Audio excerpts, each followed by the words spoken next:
ഒരു വീട്ടിൽ നിങ്ങൾ പിന്നെ പോയി ഭക്ഷണത്തിന് പോയി, ഒരു പൂച്ച വന്നു. ഒരു സൂക്ഷ്മത ഒന്ന് ആലോചിച്ച് നോക്ക്. ചില വീട്ടിലൊക്കെ പൂച്ച ഉണ്ടാവൂലേ? ആരെ വീട്ടിലൊക്കെ പൂച്ച ഉണ്ടെന്ന് കൈവക്ക് നോക്കട്ടെ. സുബ്ഹാനല്ലാഹ്, മിക്ക ആളെ വീട്ടിലും പൂച്ചയാണല്ലോ റബ്ബേ. അല്ലാഹു തആല ബർക്കത്ത് ചെയ്യട്ടെ. വെറുതെ അല്ല, നിങ്ങൾ നാട്ടുകാർക്ക് തന്നെ ഇങ്ങനെ ഒരു പള്ളിയൊക്കെ ഉണ്ടാക്കാൻ കഴിയണം. ഞാൻ ഇങ്ങനെ ആലോചിച്ചു, വലിയ പണക്കാരനൊന്നും ഇല്ലാന്നാണ് എനിക്ക് കാണാൻ, അത്യാവശ്യം ഉണ്ടെന്നല്ലാതെ. ഇപ്പൊ നിങ്ങൾക്ക് എങ്ങനെയാണ് ഇതൊക്കെ സാധിക്കണം നോക്കുമ്പോ പൂച്ചക്ക് ഭക്ഷണം കൊടുത്ത വർക്കത്താ, പൂച്ചനെ സ്നേഹിച്ച വർക്കത്താണ്. അല്ലാഹു തആല നിങ്ങൾക്ക് ധാരാളം വർക്കത്ത് ചെയ്യട്ടെ. ഇന്നൊരാൾ പറഞ്ഞു, ഉസ്താദേ ഞങ്ങളെ നാട്ടിലെ പൂച്ച ചത്തു ഉസ്താദേ, ദുആ ചെയ്യും. പൂച്ച ചത്തു.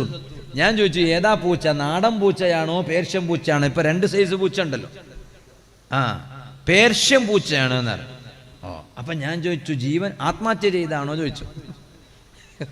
അപ്പൊ ഇയാൾ ചിരിച്ചിട്ട് പറഞ്ഞു, എന്താ ഉസ്താദ് നിങ്ങളിങ്ങനെ, ഞാൻ വലിയ സങ്കടത്തിൽ നിങ്ങളിങ്ങനെ അല്ല. ഞാൻ ചോദിച്ചു, സത്യം പറ മനുഷ്യ, എന്താ സംഭവിച്ചത്? അപ്പൊ ഇയാൾ പറഞ്ഞു, അല്ല വേറെ മറ്റേ ലോക്കൽ പൂച്ച ഈ പൂച്ചയെ വന്നിട്ട് ഉപദ്രവിച്ചിട്ട് അങ്ങനെ കൊന്നതാണ്. അപ്പൊ പേർഷ്യൻ പൂച്ചക്ക് അത്ര വലിയ താക്കത്തൊന്നും ഇല്ല, അത് കാണാൻ ചന്ത മാത്രോ. കാക്കത്ത് നമ്മളെ നാടൻ പൂച്ചക്ക് തന്നെ അല്ലേ? ഇത് വലിയ പൈസ കൊടുത്തിട്ട് കൊണ്ടുവരുന്നല്ലാതെ താക്കത്തുള്ളത് നമ്മളെ ഏത് ഐലൻഡ് മത്തിന്റെ മുള്ളു വന്നിട്ട് തിന്നുന്നില്ലേ? പേർഷ്യൻ പൂച്ചക്ക് വലിയ വില കൊടുത്തിട്ട് ഭക്ഷണം കൊടുക്കണം, പൈസ കൊടുത്തിട്ട് വലിയ വലിയ ഭക്ഷണം തിന്നുന്നേ മാത്രം. താക്കത്തുള്ളത് നമ്മളെ പോലത്തെ ലോക്കൽ പൂച്ചക്ക് മാത്രം. എന്താ കാരണം? അത് ഈ നാട് ഉമ്മ ഉണ്ടാക്കിയ മീനിന്റെ കറി ഇല്ലേ, പോരല്ലേ മീനിന്റെ കറി, അതിന്റെ ആ മീനിന്റെ മുള്ളിങ്ങനെ ഇട്ട് കൊടുത്താൽ ചൗക്കൽ നോക്കിയെങ്കിൽ സുബ്ഹാൻ നഞ്ചിയായി പോവും, ചതിയായി പോവും. ഞാൻ പറഞ്ഞു തന്നത് അങ്ങനെയൊക്കെ വലിയ വിഷയമുണ്ട്. അവിടെ പൂച്ചയെ പോറ്റ് അല്ലാഹു തആല വലിയ ബർക്കത്ത് ചെയ്യട്ടെ, സന്തോഷം നൽകട്ടെ. എന്തിനപ്പ ഒരു പൂച്ച വന്നാൽ ഭക്ഷണം കഴിച്ചുകൊണ്ടിരിക്കുകയാണ്, വേറൊരുത്തന്റെ അതിഥി ഒരു വീട്ടിൽ പോയതാ, പൂച്ച വന്നാൽ ആ പൂച്ചക്ക് ഭക്ഷണം ഇട്ടുകൊടുക്കാൻ പറ്റൂലേന്ന് ഇമാമിങ്ങൾ പറഞ്ഞു. നീ പോയ വീട്ടുകാരന് പൊരുത്തണ്ട് എന്ന് നിനക്കറിഞ്ഞാൽ മാത്രമേ ഇട്ടുകൊടുത്താ മതി, അല്ലെങ്കിൽ നീ ഇട്ടുകൊടുക്കാൻ പാടില്ല. കാരണം നിന്റെ സ്വന്തം ഭക്ഷണമല്ല, ആ ഭക്ഷണം നിനക്ക് കഴിക്കാനാ വിളിച്ചിട്ടുള്ളത് എന്ന് പറഞ്ഞിട്ട് നിങ്ങൾ ഇട്ടുകൊടുക്കാതിരിക്കണ്ട. അത് പുറക്കാരന് ഇഷ്ടപ്പെടുന്ന കാര്യം തന്നെ ആയിരിക്കും അല്ലേ? ഏതെങ്കിലും ഒരു പുഴക്കാരൻ അങ്ങനെ ഗുരുമാലാക്കുക, നിന്നെ മാത്രം ഞാൻ വിളിച്ചില്ല, നീ എന്തിനു പൂച്ചക്ക് മീൻ്റെ മുള്ളിട്ട് കൊടുത്തിനെ?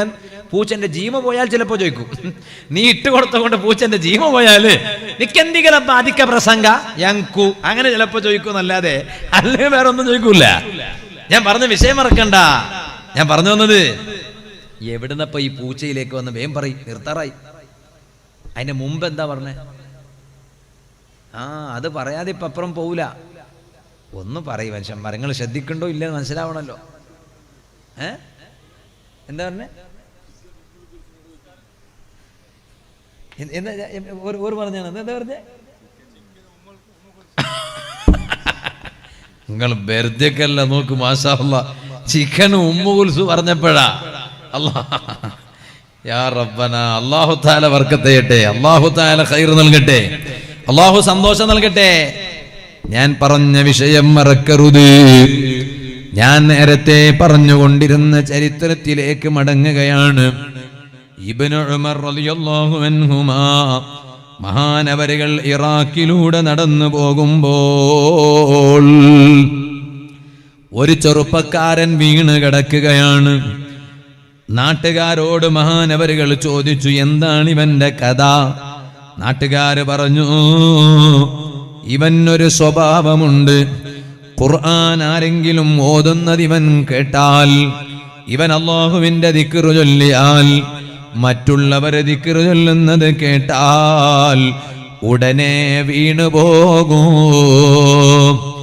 ഇത് കേട്ട ഉടൻ ഉമർ ഇബ്നുൽ ഖത്താബ് റളിയല്ലാഹു അൻഹു കരയാൻ തുടങ്ങി. ഇബ്നു ഉമർ റളിയല്ലാഹു അൻഹു തങ്ങൾ കരയാൻ തുടങ്ങി. റബ്ബേ, ഞങ്ങളും ഇതുപോലെ ഖുർആൻ ഓതാറുണ്ടല്ലോ, ഖുർആൻ ഓതുന്നത് കേൾക്കാറുണ്ടല്ലോ, ഞങ്ങളെങ്ങനെ വീഴാറില്ലല്ലോ, ഞങ്ങളെക്കാൾ ഇയാൾക്ക് വലിയ ഈമാന് കിട്ടിയല്ലോ, അയാള് പോകുന്ന സ്വർഗത്തിലേക്ക് പോകാൻ എനിക്കൊക്കുമോ എന്ന് ഓർത്തുകൊണ്ട് ഇബ്നു ഉമർ റളിയല്ലാഹു അൻഹു കരയാൻ തുടങ്ങുന്നു. മനസ്സ് ലോലമുള്ളവർക്ക് മാത്രമേ മറ്റുള്ളവരുടെ നല്ലത് കണ്ട് ഞാൻ അത്തരത്തിലുള്ള നല്ലത് ചെയ്തിട്ടില്ലല്ലോ എന്ന് ചിന്തിക്കാൻ തോന്നുക. വേറെ ആളുകളാണെങ്കിലോ അവൻ എത്ര നല്ലത് ചെയ്താലും അവനിലുള്ള തെറ്റ് കണ്ട് ആ തെറ്റ് മുഖേന നല്ലത് ഇല്ലായ്മ ചെയ്യാനാണ് ശ്രമിക്കുന്നത്. അത് കാണുന്നവന്റെ ഖൽബ് കേടായതുകൊണ്ടാണ്. അതുകൊണ്ടല്ലേ ഖുർആനിൽ അല്ലാഹ് പറഞ്ഞത് തഖ്ശഇറു മിൻഹു ജുലൂദുൽ ലദീന യഖ്ശൗന റബ്ബഹും. അവരുടെ റബ്ബിനെ പേടിക്കുന്ന ജനങ്ങൾ അവരുടെ ശരീരം രോമാഞ്ചമാവുകയാണ്. അതേ ഖുർആൻ ഓതുമ്പോൾ ശരീരം രോമാഞ്ചമാവുകയാണ്. ثم تلين جلودهم وقلوبهم إلى ذكر الله. പിന്നെ അവരുടെ മനസ്സും അവരുടെ ശരീരവും ലോലമാകുന്നു. അള്ളാന്റെ ദിക്ർ ചൊല്ലാൻ, അള്ളാന്റെ വാല് കേൾക്കാൻ, അള്ളാന്റെ ദീനിന്റെ ഉപദേശം കേൾക്കാൻ പള്ളി കാണുമ്പോൾ ആ പള്ളിയിൽ ഒച്ചത്തിൽ സംസാരിച്ചുകൂടാ. പഴയ കാലത്തെ ആളുകൾ അങ്ങനെയല്ലേ, അവര് പള്ളിയുടെ ഉള്ളിലാണെങ്കിൽ പുറത്തു വരും. ദുനിയാവിന്റെ സംസാരമാണോ പള്ളിയിൽ സംസാരിക്കണ്ടെന്ന് അവർ ഓർക്കും. ഇന്ന് പള്ളിയുടെ ഉള്ളിൽ എത്ര ഒച്ചത്തിൽ സംസാരിച്ചാലും അത് ഹലാലാക്കാൻ മസ്അല തേടി നടക്കുന്ന കാലമാണ്. സുഹൃത്തുക്കളെ, ഞാൻ നടക്കുന്നതനുസരിച്ച് ദീനിന്റെ നിയമം വേണമെന്ന് ചിന്തിക്കുന്നത് വിഡ്ഢിത്തമല്ലേ? ദീനിന്റെ നിയമം അനുസരിച്ച് ഞാൻ നടക്കണമെന്ന് ചിന്തിക്കുന്നതല്ലേ ബുദ്ധി? അപ്പൊ മനസ്സ് അല്ലാഹുവിന്റെ ദിക്ർ ചൊല്ലുന്നതിലേക്ക് ലോലമാകുന്നു. അങ്ങനെ ഖൽബിൽ റബ്ബിന്റെ ചിന്ത ഉദിച്ചാൽ ഖുർആനിൽ അല്ലാഹു തആല പറയുകയാണ് ദാലിക ഹുദല്ലാഹി യഹ്ദി ബിഹി മൻ യശാ. അതാണ് അള്ളാന്റെ സന്മാർഗം. ആ സന്മാർഗം അല്ലാഹു എല്ലാവർക്കും നൽകില്ല. അല്ലാഹു ഉദ്ദേശിച്ചവർക്ക് മാത്രമേ അല്ലാഹു സന്മാർഗം നൽകൂ. വമൻ യുദ്ലിലില്ലാഹു ഫമാ ലഹു മിൻ ഹാദ്. അല്ലാഹു തആല പിഴപ്പിക്കാൻ നോക്കിയാൽ അവന് പിന്നെ സന്മാർഗത്തിന്റെ വഴി കാണിച്ചു കൊടുക്കാൻ ഒരാളും കാണൂല, ഒരാളും ഉണ്ടാകൂല. ഇത് പരിശുദ്ധ ഖുർആനിൽ അല്ലാഹു തആല പറയുകയാണ്. ഓ സുഹൃത്തുക്കളെ, അതുകൊണ്ട് ഖൽബിൽ അല്ലാഹുവിനെ കുറിച്ചുള്ള ചിന്ത ഏത് സമയത്തും നമ്മുടെ മനസ്സിൽ ഉണ്ടാകണം. അതുകൊണ്ടല്ലേ നിങ്ങൾ നോക്കൂ, അതേ ഇമാം ശിബിലി റളിയല്ലാഹു അൻഹു, ഞാൻ ഒരൊറ്റ കാര്യം പറഞ്ഞു ഇന്നത്തെ വഅള് ചുരുക്കുന്നു. ഇമാം ശിബിലി റളിയല്ലാഹു അൻഹു മഹാനവരുകൾ പറയാണ്, ഖറഅതു 4000 ഹദീസിൻ, 4000 ഹദീസ് ഞാൻ പഠിച്ചിട്ടുണ്ട്. 1-2 ഹദീസല്ല, 4000 ഹദീസ് ഞാൻ ഓതിയിട്ടുണ്ട്. എന്നാലോ ثم اخترت منها واحدا. ആ 4000 ഹദീസ് ഞാൻ പഠിച്ചതിൽ നിന്ന് ഞാൻ അമൽ ചെയ്യാൻ തെരഞ്ഞെടുത്തത് ഒരൊറ്റ ഹദീസ് മാത്രമാണ്. എന്തേ കാരണം? ആ ഒരൊറ്റ ഹദീസിൽ ബാക്കിയുള്ള മുഴുവൻ ഹദീസുകളുടെ ആശയമുണ്ട്. ഏതാണ് ആ ഹദീസ്? അതാ ഞാൻ ആ ഹദീസ് അനുസരിച്ച് അമൽ ചെയ്തു. എന്തേ കാരണം? ആ ഹദീസിലാണ് എന്റെ രക്ഷയുള്ളതെന്ന് ഞാൻ അവിടുന്ന് ചിന്തിച്ചു. ഏതാണ് ആ ഹദീസ് എന്നറിയുമോ? നബി സല്ലല്ലാഹു അലൈഹി വസല്ലം തങ്ങൾ ചില സ്വഹാബത്തിനോട് പറഞ്ഞു കൊടുത്ത ഹദീസാണ്. ഓ സ്വഹാബത്തെ, ഇഅമൽ ലിദുനിയാക ബിഖദ്രി മഖാമിക ഫീഹാ. ദുനിയാവിൽ നീ അധ്വാനിക്കേണ്ടത്, നീ കുറെ ദുനിയാവിൽ അധ്വാനിക്കണ്ട മുസ്ലിമേ. ആരാ പറയുന്നത്? നബി മുഹമ്മദുർ റസൂലുള്ളാഹി സ്വല്ലല്ലാഹു അലൈഹി വസല്ലം തങ്ങളാണ്. നീ ദുനിയാവിൽ കുറെ അധ്വാനിക്കരുത്. പിന്നെയോ ആ ദുനിയാവിൽ എത്രയാണ് നീ ജീവിക്കുന്നത് അത്രമാത്രം അധ്വാനിച്ചോ. ആവശ്യമില്ലാതെ ദുനിയാവിന് വേണ്ടി അധ്വാനിക്കണ്ട. എന്നാലോ വഅമല്ലി ആഖിറതിക, നിന്റെ ആഖിറത്തിന് വേണ്ടി നീ നല്ല കാര്യം ചെയ്യേണ്ടത്, നിന്റെ ആഖിറം രക്ഷപ്പെടാൻ നീ ഇബാദത്തുകൾ ചെയ്യേണ്ടത് ബിഖദ്രി ബഖാഇക ഫീഹാ, ആ ആഖിറത്തിൽ നീ എത്ര കാലം ശേഷിച്ചിരിക്കും അതനുസരിച്ചാണ്. എത്ര കാലമാണ് ഉമ്മമാരെ? 1 വർഷമാണോ 2 വർഷമാണോ? അല്ല. കുറെ കാലങ്ങളാണോ? അല്ലേ അല്ല, കാലാകാലമല്ലേ. എത്ര കാലമാണെന്ന് പറഞ്ഞവസാനിപ്പിക്കാൻ കഴിയുമോ? എത്ര വർഷങ്ങളാണെന്ന് പറഞ്ഞവസാനിപ്പിക്കാൻ കഴിയുമോ? കാലാകാലമാണ്. ആ കാലാകാലം ആഖിറത്തിൽ ജീവിക്കാൻ ദുനിയാവിൽ കുറെ കാര്യം നീ നല്ലത് ചെയ്യണേ, കുറെ കാര്യം നീ നല്ലത് ചെയ്യണേ. ദുനിയാവിൽ ജീവിക്കേണ്ടതോ, ദുനിയാവിൽ എത്ര കാലമാണ് ജീവിക്കാനുള്ളത് അത്രമാത്രം ദുനിയാവിന് വേണ്ടി അധ്വാനിച്ചാ മതി. ആഖിറത്തിൽ എത്ര കാലം ജീവിക്കാനുണ്ടോ അത്ര കണ്ട് ആഖിറത്തേക്ക് സമ്പാദിച്ചു വെക്കണം. അങ്ങനെ ദുനിയാവിനെ നെവർ മൈൻഡ് ചെയ്ത് ആഖിറത്തെ മൈൻഡ് ചെയ്ത് ജീവിക്കുന്ന മുഅ്മിനുകൾ, അവരല്ലേ യഥാർത്ഥ സത്യവിശ്വാസികൾ, അവരല്ലേ യഥാർത്ഥ ഈമാനുള്ള ജനങ്ങൾ. ഓ സുഹൃത്തുക്കളെ, ഞാനൊരു ചെറിയ ചരിത്രം പറഞ്ഞ് ഇന്നത്തെ വാദം നിർത്തുന്നു. അല്ലാഹു നമുക്ക് നല്ല ഈമാൻ തരട്ടെ. ഓർക്കാമീൻ പറയും. അല്ലാഹു നമുക്ക് നല്ല ഈമാൻ നൽകട്ടെ. ഈമാനോടെ മരിക്കാനുള്ള ഭാഗ്യം അല്ലാഹു തആല നമുക്ക് നൽകട്ടെ. ഏത് അമൽ കൊണ്ടാണ് രക്ഷപ്പെടുക എന്ന് പറയാൻ കഴിയില്ല. ഇത് ഇന്ന് നമ്മുടെ ഈ 3 ദിവസത്തിന്റെ പരിപാടിയുടെ സമാപന ദിവസമാണ്. ഞാൻ നാളത്തെ ദിവസം ഇവിടെ ജീവിച്ചിരിപ്പുണ്ടാകും എന്ന് ഉറപ്പുള്ള ആരെങ്കിലും ഒരാളൊന്ന് കൈവെക്കുമോ നോക്കട്ടെ. ഒരാള് നാളത്തെ ദിവസം ഞാൻ ഇവിടെ ജീവിച്ചിരിപ്പുണ്ടാകും? ഇല്ല. ഞാൻ നേരത്തെ പറഞ്ഞു, എനിക്ക് നാളെ ഹാസൻ ജില്ലയിൽ ഹൊസൂർ എന്ന സ്ഥലത്താണ് വാതുള്ളത്. സംഘാടകർ ബന്ധപ്പെട്ടിട്ടുണ്ട്. പക്ഷേ ഞാൻ അവിടെ ജീവനോടെ വാതു പറയാൻ എത്തിച്ചേരുമോ പറയാൻ ഉറപ്പില്ല. മറ്റന്നാള് ബേക്കൽ ഇല്യാസ് നഗറിലാണ് വാത്, എത്തിച്ചേരുമോ ഉറപ്പില്ല. അത് കഴിഞ്ഞ് 16-ാം തീയതി ഉള്ളാളത്ത് അലേക്കൽ എന്ന സ്ഥലത്താണ് വാത്. 17 ഉപ്പിനങ്ങാടിക്കടുത്ത് സരളിക്കട്ടെ എന്ന സ്ഥലത്താണ് വാത്. ഞാൻ അവിടെ ജീവനോടെ എത്തിച്ചേരുമോ ഉറപ്പില്ല. ഏത് അമലുകൊണ്ടാണ് എന്റെ ആഖിറം രക്ഷപ്പെടുന്നതെന്ന് പറയാൻ കഴിയില്ല. അതുകൊണ്ട് മുഅ്മിനേ, നല്ല തഖ്വയോടെ ജീവിക്കാൻ ശ്രമിക്കണോ. കുടുംബ ബന്ധം ഊട്ടി ഉറപ്പിക്കണോ. കളവ് പറയരുത്, നുണ പറയരുത്, ഗീബത്തും നമീമത്തും പറയരുത്, കുടുംബക്കാരോട് പിണങ്ങരുത്,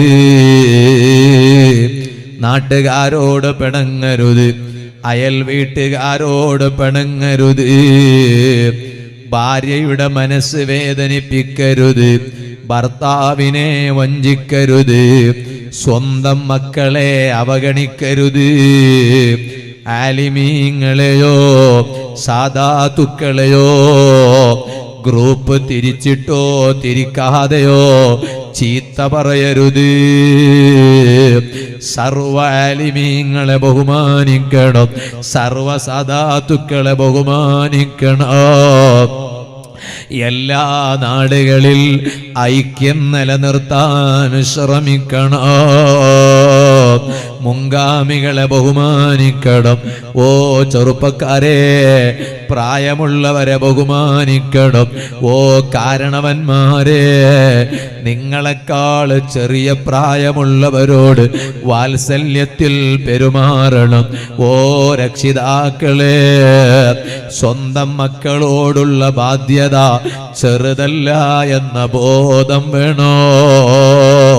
കണ്ടില്ലേ, അതേ 7 വയസ്സ് മാത്രം പ്രായമുള്ള സ്കൂളിൽ 1-ാം ക്ലാസ്സിൽ പഠിക്കുന്നൊരു ചെറിയ മോൻ കുളിമുറിയിൽ പോയി ആത്മഹത്യ ചെയ്തില്ലേ?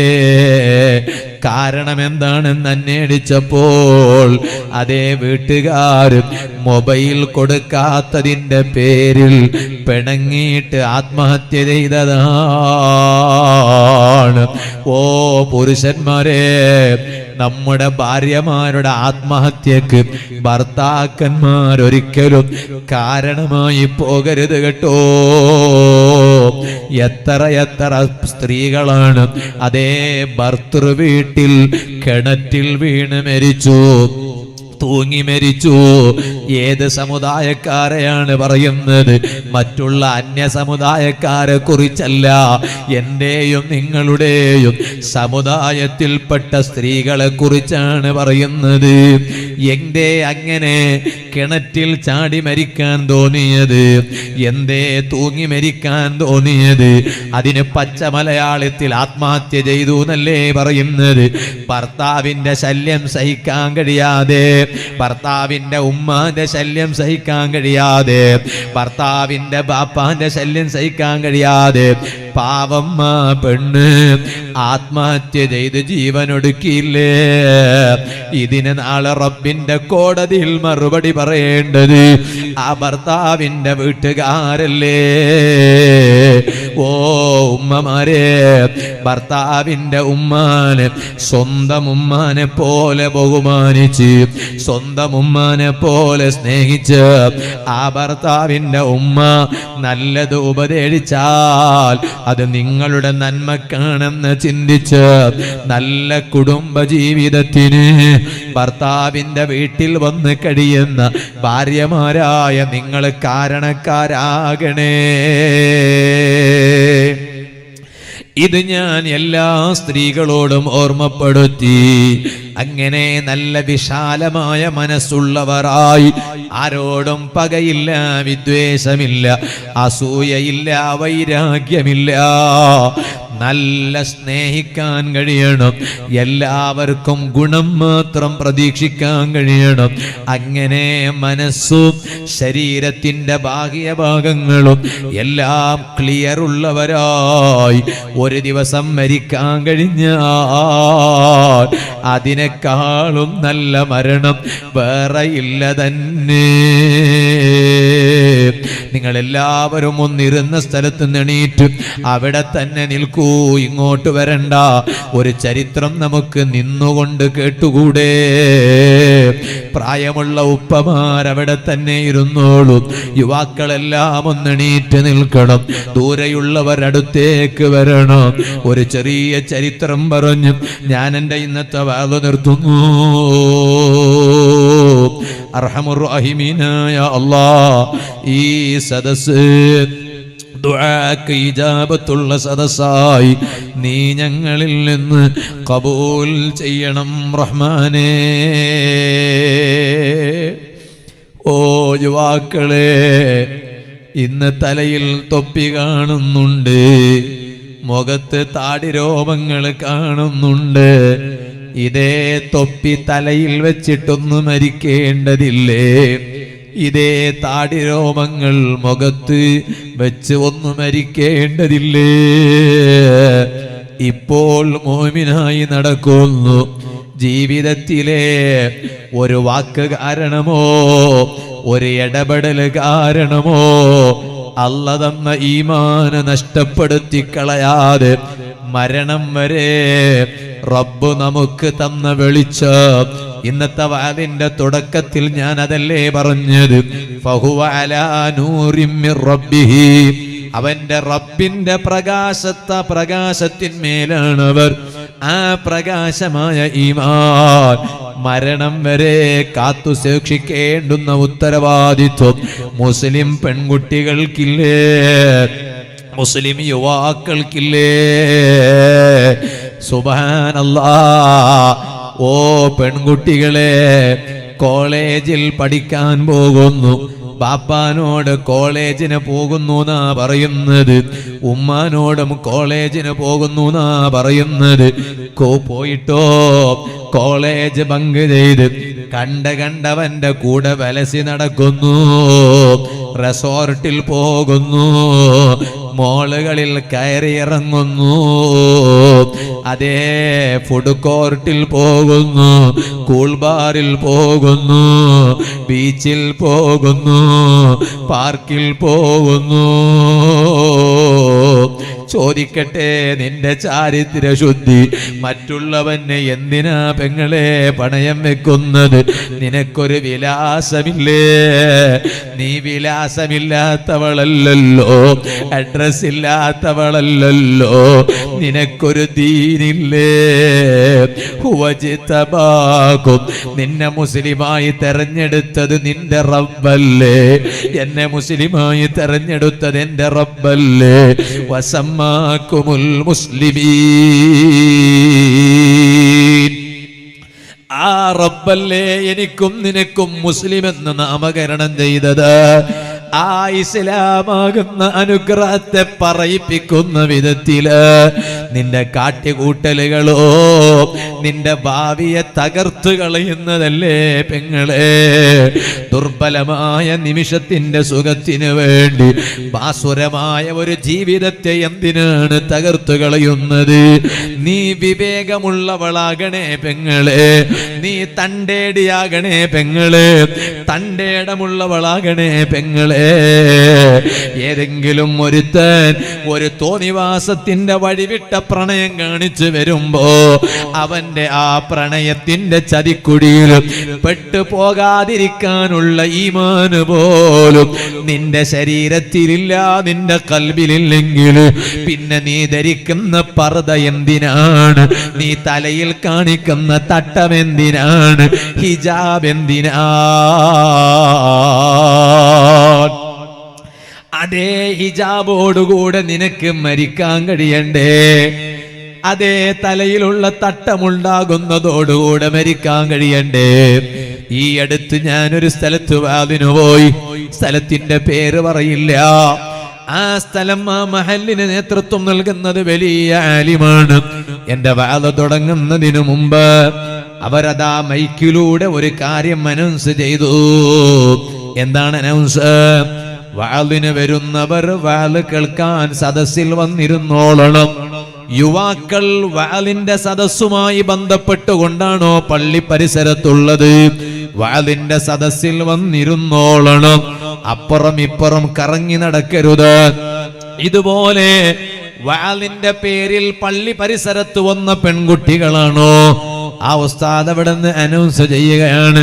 അപ്പൊ തന്നെ മനസ്സിലായി എന്തോ ഒന്ന് അവിടെ നടന്നിട്ടുണ്ടാകും, വെറുതെ അനൗൺസ്മെന്റ് ചെയ്യൂലല്ലോ. അങ്ങനെ വാളുമായി ബന്ധപ്പെട്ടുകൊണ്ടാണോ പെൺകുട്ടികളെ നിങ്ങൾ വന്നിട്ടുള്ളത്? നിങ്ങൾ വെറുതെ അതെ അപ്പുറം ഇപ്പുറം കറങ്ങി നടക്കാതെ, നിങ്ങളതാ വാഹനങ്ങളിൽ പോയി അനാവശ്യം ഇരിക്കാതെ, നിങ്ങളെ ബാപ്പ കൂടെയില്ലാതെ, ജേട്ടൻ കൂടെയില്ലാതെ, നിങ്ങൾ ഇങ്ങനെ ഒറ്റക്ക് വാഹനങ്ങളിൽ ഇരിക്കാതെ വാളിന്റെ സദസ്സിൽ തന്നെ വന്നിരുന്നോളണം. എന്നിട്ട് ആ ഉസ്താദ് ഇവിടുന്ന് പറയാണ്, ഓ ഉമ്മമാരെ, നിങ്ങളെ കൂടെ വന്ന പെൺകുട്ടികൾ, നിങ്ങളുടെ പെൺമക്കൾ, അവർ നിങ്ങളോടൊപ്പം വാളിന്റെ സദസ്സിൽ നിങ്ങളുടെ തൊട്ടടുത്തുണ്ടോ ഇല്ലേ എന്ന് നിങ്ങൾ ഉറപ്പ് വരുത്തണം. അവരോട് പറയണം, നിങ്ങൾ എന്റെ കൂടെ തന്നെ ഇരുന്നോളണമെന്ന് പറയണം. എന്നിട്ട് അദ്ദേഹം പറയാണ്, പല പെൺകുട്ടികളും വാളിന്റെ പേരും പറഞ്ഞ് ഈ പരിസരത്ത് വന്ന് അങ്ങാടികളിൽ വലസുന്നുണ്ടെന്നറിയാൻ സാധിച്ചു. അവർ അപകടത്തെ വിളിച്ചു വരുത്തു. സുബ്ഹാനല്ലാഹ്, നല്ലതിനെ പോലും ചൂഷണം ചെയ്യുന്ന കാലമാണിന്ന്. സോഷ്യൽ മീഡിയകൾ അതല്ലേ, നല്ലതിനെ പോലും ചൂഷണം ചെയ്യുന്ന കാലമാണ്. അതുകൊണ്ട് പെൺകുട്ടികളെ, അതേ തലയിൽ തട്ടമുണ്ടായിരിക്കേ മരിക്കണം. നിന്റെ തലയിലെ തട്ടം വലിച്ചെറിഞ്ഞ് നെറ്റിത്തടത്ത് കുങ്കുമം വെക്കണ ഒരവസ്ഥ വന്നുകൂടാ. നിന്റെ അവസാനത്തെ യാത്ര എത്ര മരിക്കുമ്പോൾ തലയിൽ തട്ടം കാണണം, ഹിജാബ് കാണണം. ആ ഈമാൻ വളരെ ഉത്തരവാദിത്വത്തോടെ കാത്തു സൂക്ഷിക്കണേ. അതുകൊണ്ടല്ലേ ഒരാള് ഹസനുൽ ബസരി തങ്ങളുടെ അരികിൽ വന്നിട്ട് ചോദിക്കാണ്, ഓ ഹസനുൽ ബസരി തങ്ങളെ, അമുഅ്മിനുൻ അന്ത, നിങ്ങളൊരു മുഅ്മിനാണോ? ഹസനുൽ ബസരി തങ്ങൾ പറഞ്ഞു, ഈമാന് രണ്ട് തരത്തിലുണ്ട്. അള്ളാനെ കൊണ്ടുള്ള വിശ്വാസം, മലക്കുകളെ കൊണ്ടുള്ള വിശ്വാസം, അള്ളാന്റെ ഗ്രന്ഥങ്ങളെ കൊണ്ടുള്ള വിശ്വാസം, മുർസലീങ്ങളെ കൊണ്ടുള്ള വിശ്വാസം, സ്വർഗം കൊണ്ടുള്ള വിശ്വാസം, നരകം കൊണ്ടുള്ള വിശ്വാസം, പുനർജന്മമുണ്ട് എന്നതുകൊണ്ടുള്ള വിശ്വാസം, വിചാരണയുണ്ട് എന്നതുകൊണ്ടുള്ള വിശ്വാസം, ഇതാണോ നിങ്ങൾ പറഞ്ഞത്? എന്നാൽ ഫഅന ബിഹി മുഅ്മിൻ, ഈ പറഞ്ഞ എല്ലാറ്റിലും എനിക്ക് വിശ്വാസമുണ്ട്. അതേ സമയത്ത് ഖുർആനിൽ യഥാർത്ഥ മുഅ്മിനുകളുടെ അടയാളം പറഞ്ഞത് പരിശുദ്ധ ഖുർആനിലില്ലേ അല്ലാഹ് പറഞ്ഞത്, ഇന്നമൽ മുഅ്മിനൂനല്ലദീന ഇദാ ദുകിറല്ലാഹു വജിലത് ഖുലൂബുഹും വഇദാ തുലിയത് അലൈഹിം ആയാതുഹു സാദതുഹും ഈമാനാ വഅലാ റബ്ബിഹിം യതവക്കലൂൻ. യഥാർത്ഥത്തിലുള്ള മുഅ്മിനുകൾ ആരാണ്? അവരോട് ഖുർആൻ ഓതിയിട്ട് വഅദ് പറഞ്ഞാൽ, അവരുടെ മുന്നിൽ ഖുർആൻ പാരായണം ചെയ്യപ്പെട്ടാൽ അവർക്ക് ഈമാൻ വർദ്ധിക്കുന്നു. റബ്ബിന്റെ മേൽ എല്ലാ വിഷയത്തിലും ഭരമേൽപ്പിക്കുന്നു. അല്ലദീന യുഖീമൂന സ്വലാഹ്, അവർ കൃത്യമായും നിസ്കരിക്കുന്നു. വമിമ്മാ റസഖ്നാഹും യുൻഫിഖൂൻ, അവരിലുള്ളത് അവർ പള്ളിക്ക് കൊടുത്ത് സഹായിക്കുന്നു. ഇവിടെയും നിങ്ങൾ എല്ലാവരും സഹായിച്ചത് കൊണ്ടല്ലേ അപ്പൊ നിങ്ങൾ മുഅ്മിനുകളാണെന്നാണ് അതിന്റെ അർത്ഥം. കാരണം മുഅ്മിനീങ്ങൾ അടയാളമാണ്. അല്ലാഹ് അവർക്ക് കൊടുത്ത സമ്പത്തിൽ നിന്ന് അവർ അതാ നല്ലതിന് ചെലവഴിക്കുന്നു, പള്ളിക്ക് കൊടുക്കുന്നു, പള്ളിയുടെ പരിസരം അതേ വൃത്തിയാക്കാൻ കൊടുക്കുന്നു, പള്ളിക്ക് സൗകര്യം കൂട്ടാൻ കൊടുക്കുന്നു. കാരണം പള്ളി എന്നത് പ്രസിഡന്റിന്റെ വീടല്ലല്ലോ, സെക്രട്ടറിയുടെ വീടല്ലല്ലോ, അതേ ഖജാൻജിയുടെ വീടല്ലല്ലോ, കമ്മിറ്റിയിലെ മെമ്പർമാരെ വീടല്ലല്ലോ. പള്ളി എന്ന് പറഞ്ഞാൽ ബൈത്തുല്ലാഹ്, അള്ളാന്റെ ഭവനമാണ് പള്ളി. അപ്പൊ പള്ളിക്ക് കൊടുത്താൽ അള്ളാഹ്ക്ക് കൊടുക്കലാണ്. ആ റബ്ബിന് വേണ്ടി, റബ്ബിന്റെ പൊരുത്തത്തിന് വേണ്ടി നല്ലതിന് ചെലവഴിക്കൽ, അത് മുഅ്മിനുകളുടെ അടയാളമാണ്. ഇത് പറഞ്ഞതിന് ശേഷം ഖുർആനിൽ അല്ലാഹ് പറഞ്ഞില്ലേ, ഉലൈക ഹുമുൽ മുഅ്മിനൂന ഹഖ്ഖാ, ഈ സ്വഭാവമുള്ളവരാണോ അവരാണ് യഥാർത്ഥത്തിലുള്ള മുഅ്മിനുകൾ. ഈ മുഅ്മിനുകളെ കുറിച്ചാണോ നിങ്ങൾ എന്നോട് ചോദിച്ചത്? ഹസനുൽ ബസരി തങ്ങൾ പറയാണ്, ഫവല്ലാഹി, അല്ലാഹുവാണ് സത്യം, മാ അദ്രി അന മിൻഹും അം ലാ, ഈ പറയപ്പെട്ട യഥാർത്ഥ മുഅ്മിനുകളിൽ ഞാൻ പെട്ടവനാണോ അല്ലേ എന്നെനിക്കറിയില്ല ജനങ്ങളെ. ഉലൈക ഹുമുൽ മുഅ്മിനൂന ഹഖ്ഖാ, അവരാണ് യഥാർത്ഥ മുഅ്മിനുകളെന്ന് ഖുർആൻ പറഞ്ഞില്ലേ? അതിൽ ഞാൻ പെട്ടിട്ടുണ്ടോ ഇല്ലേ എന്നെനിക്കറിയില്ല ജനങ്ങളെ. എത്ര വലിയ തഖ്വയുള്ള മഹാന്മാര്, അവർ പോലും അവരുടെ ഈമാനിന്റെ കാര്യത്തിൽ പേടിച്ചു പോയെങ്കിൽ ചോദിക്കട്ടെ, വഅദ് പറയുന്ന നൗഫൽ സഖാഫി എത്ര പേടിക്കേണ്ടതല്ലോ. നൗഫൽ സഖാഫിയുടെ വഅദ് കേൾക്കുന്നവര് പേടിക്കേണ്ടതല്ലേ. സാധുക്കളായ നമ്മുടെ ഖൽബിൽ അല്ലാഹു നല്ല ഈമാൻ വർദ്ധിപ്പിച്ചു തരട്ടെ, തഖ്വ അല്ലാഹു വർദ്ധിപ്പിച്ചു തരട്ടെ, ഇഖ്ലാസും വറഉം അല്ലാഹു വർദ്ധിപ്പിച്ചു തരട്ടെ. അതുകൊണ്ട് നന്നായി ജീവിക്കണം.